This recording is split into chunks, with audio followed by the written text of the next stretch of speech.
Hello everybody, Ben Rogers here, the Raptors Digest, reacting to the Toronto Raptors 117-92 win against the Brooklyn Nets. Ryker, this was a tough one for Brooklyn Nets fans here today. I guess so. I only got to see the first quarter of this one here.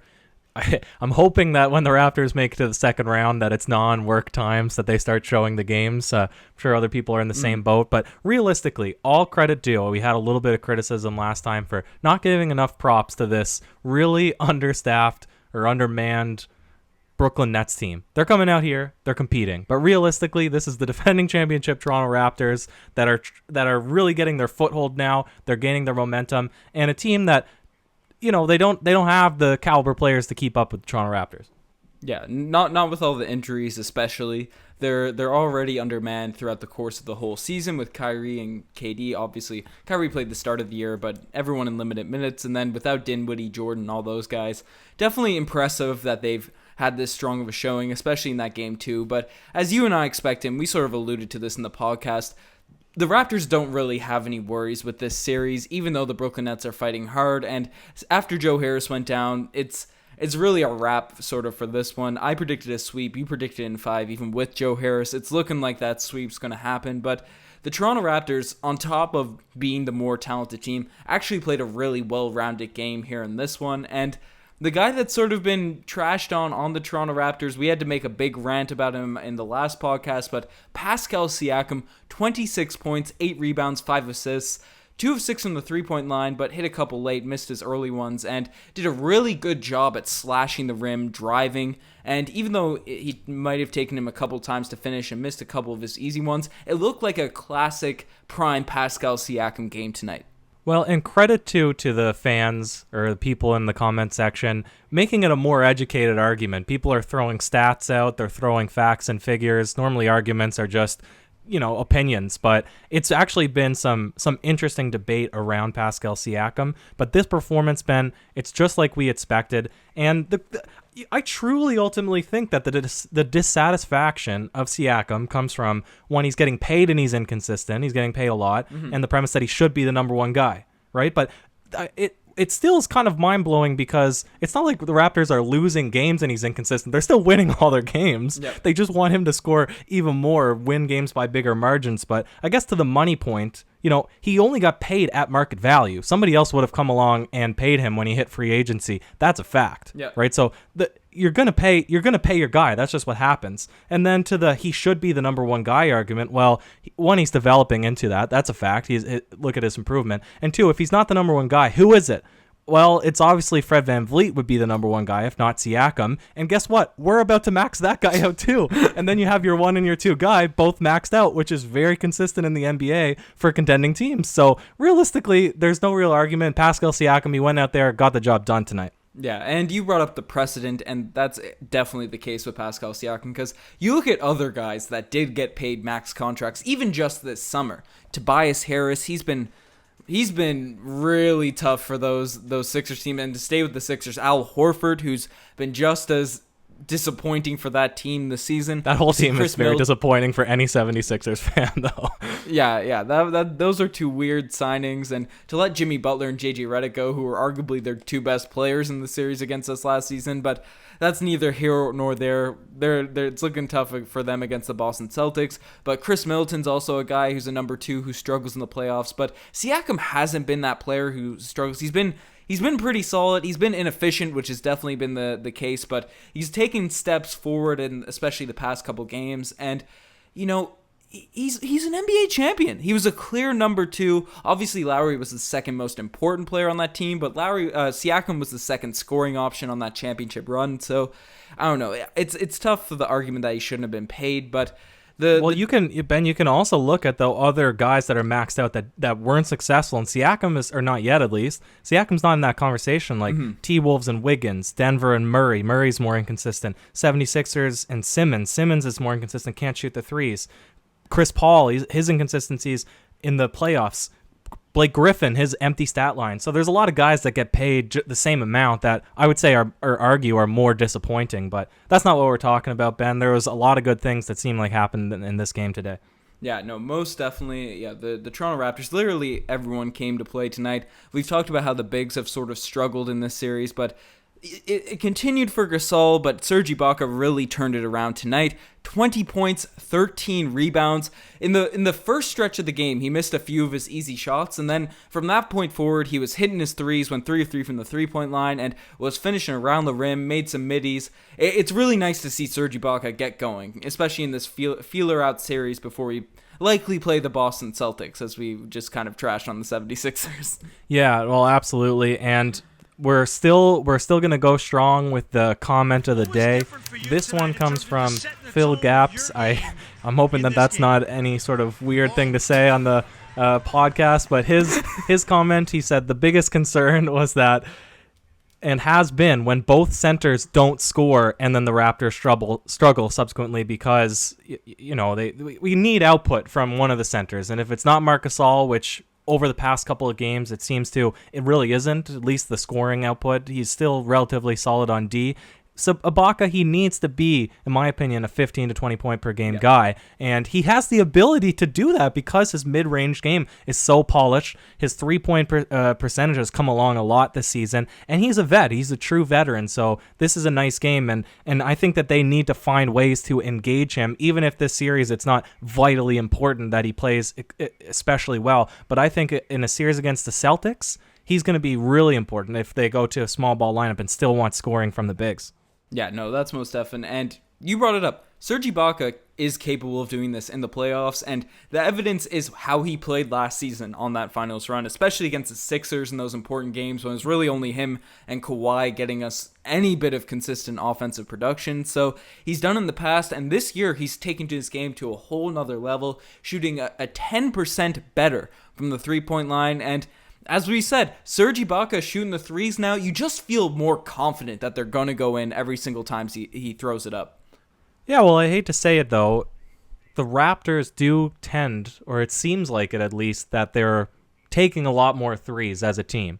And while I agree that Serge Ibaka specifically is shooting threes at a great rate, Fred VanVleet and Kyle Lowry seem to have a resurgence. I just don't want to see the Raptors in future series turning into a jump shooting team when they have such an ability to attack the paint. Right? Kyle Lowry can get in there and dish. Siakam can finish. Ibaka can finish. LaMarcGasol should be able to finish. OG, Norman Powell, all these great slashers that we have on the team as well. So, well, yeah, the jump shooting has been great, and it's good to get these types of games in early when the competition is not as strong as it probably will be in later rounds. I don't want them to, it will be harder to shoot, I think, when you're playing against the bigger teams. That's the only caveat that I would say.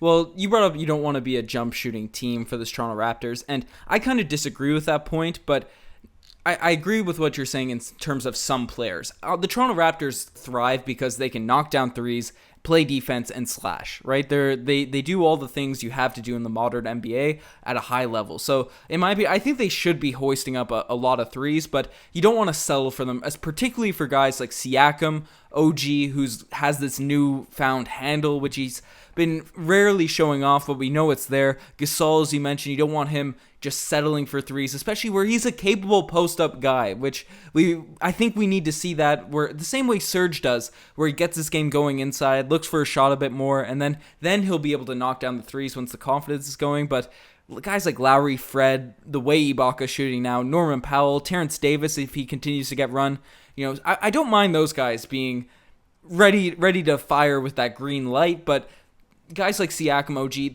they're slashers first, in my opinion. So take the 3-point shots secondary. Maybe OG when he's in a rhythm, but he's been struggling with his 3-point shots in the playoffs. But I see where you're coming from. Yeah, well, we'll see. Obviously, the next series is going to be completely different than this current one. And again, credit to the Brooklyn Nets, I guess. They are competing, right? They keep the games relatively close-ish, or they did in the last game at least. But yeah, if you look at when the Raptors are actually going to be tested or challenged, if they come out and they're not able to get their shots in the paint against the Boston Celtics, or they're getting swarmed with double teams or triple teams when they get in, or if they start the game and they're a little bit cold, Fred VanVleet and Kyle Lowry, and they're not knocking down their threes, will they have the resiliency to be able to get in and take those inside shots and play inside-out basketball? And that's just something, it's all speculation now because they're not in that series yet. But, of course, we'll know when the time comes, and it's looking like it might be a sweep, Ben, and that just means the Celtics series will come up even sooner, and heck, they might even sweep the 76ers. So I know you have a basketball scrim. I don't know if it's a socially distanced scrim or you're going to keep the masks on while you're playing or going to risk it, but we don't want to get this one going too long, Ben, so if you want, we can swing it to the segments. You calling me out on this podcast, right? We in St. John's, Newfoundland. There's been no cases here, but wear your masks, be safe, all that sort of stuff. Definitely. I wanted to throw out a little shout out to TD. He played well. Rondae Hollis-Jefferson obviously injured in this one, didn't play any minutes, but TD got the 8th man role, Riker. So I guess before we swing into the segments, are you happy that TD is sort of the 8th man right now from what you've seen of all these games? He should be. Him or Boucher. We said that last game.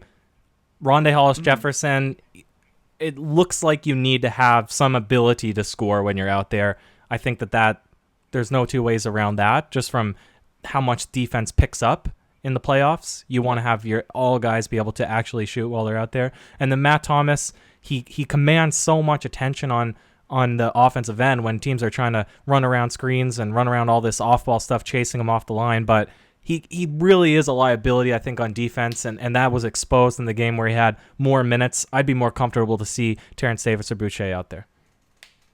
Yeah, no, we've been sort of on that train, especially since McCall went down. But let us know what you guys think on that. That might be worth a debate, especially if we have a little break between the first round and the second round. But let's swing into the segments tonight. The spicy play of the day. I don't think there's any other option besides the Fred VanVleet half-court buzzer beater at the half in this one. Knocked down one of his 6 threes from beyond half-court. Freddie's got that Lillard range right now, Riker. Oh, well, that'll be dangerous if that's true. Fred's just going to be casually coming up, banking full-court shots by the end of the playoffs. That's what I'm calling.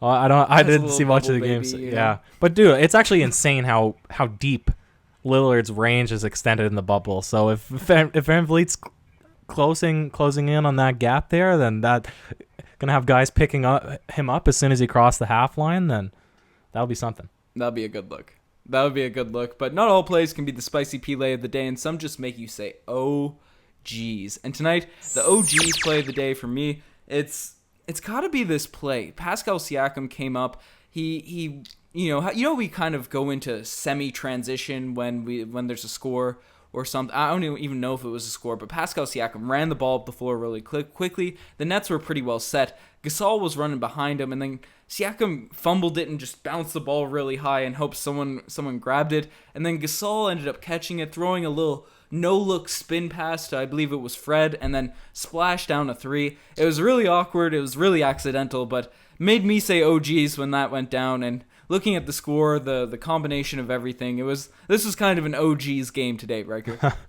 What was one of the comments? It was the American broadcast, either ESPN or whoever else is covering it, can't remember. And they said something like there was a sequence very similar to what you said. There's been a lot of that this bubble where it's very sloppy on both ends, and you'll have a lot of empty possessions where it's kind of wild. And he was like, it's looking like Planet, I don't know what he said. It's looking like Planet Fitness at 12 p.m. LA Fitness at 12. I thought that was hilarious. So it sounds like that's exactly what happened in this game too. Yeah, bro, LaMelo Ball's coming into the league next season, man. We going to the Timberwolves, maybe. They got the first pick. I'd like to see those. He's the legendary LA Fitness run guy. That's true. But if he goes to the Timberwolves, his career is shot. That's like the black hole of development staffs. Yeah, Rip Wiggins. Hopefully he bounces back. Shout out my Canadian folks. But finally, the infamous, the one, the only, DeMarre Carroll Gold Star Award tonight. And I got to throw it to, I guess, Gasol's offense, but still, he had 6 assists, 5 rebounds, still played some great defense. So I don't really have a big DeMarre Carroll Gold Star Award in this one tonight. Did you see anything, spot anything in mind, Riker? No, I think that's about right. And every time that we say Gasol should be able to score, it's more like, I think he should be able to score. It's not like we've ever actually seen it in real life. It's just kind of a wish and a prayer. But when he was a Grizzly, bro. Yeah. I don't know. I scratch my head. Like, how can you not just? Because there was a couple times I noticed in the first quarter. I did see the first quarter where he backed down Jared Allen, and instead of doing an up and under, he faded away. Like, what do you have to lose? Pump faking and going up through. Like, if you get blocked, it'll be the same thing as missing a fadeaway jumper in the paint, or you'll draw a foul, or you'll just score. I couldn't understand why he's not more assertive, given he's assertive on defense. So I don't know. He's an enigma. LaMarcGasol Aldridge, those little post fades. Uh-oh. He thinks he's what is it? LaMarcGasol Aldridge? I don't know. I'm messing that up. LaMarcGasol. But LaMarcus Aldridge is really good at those post fades. Maybe the combination. I don't know. That's like a 2015 meme. Bringing that back. On that note, you're the best to make it this far. Check out the Twitter, the Instagram, all that cool stuff. Riker, you have any last words in this one? Are we looking at the Raptors' first ever sweep in the playoffs, Ben? Sweep. I called it from the start, bro. You did. Sweep is coming. It's got to be against the Nets, bro. Yeah. Ultimate justice. Cheers.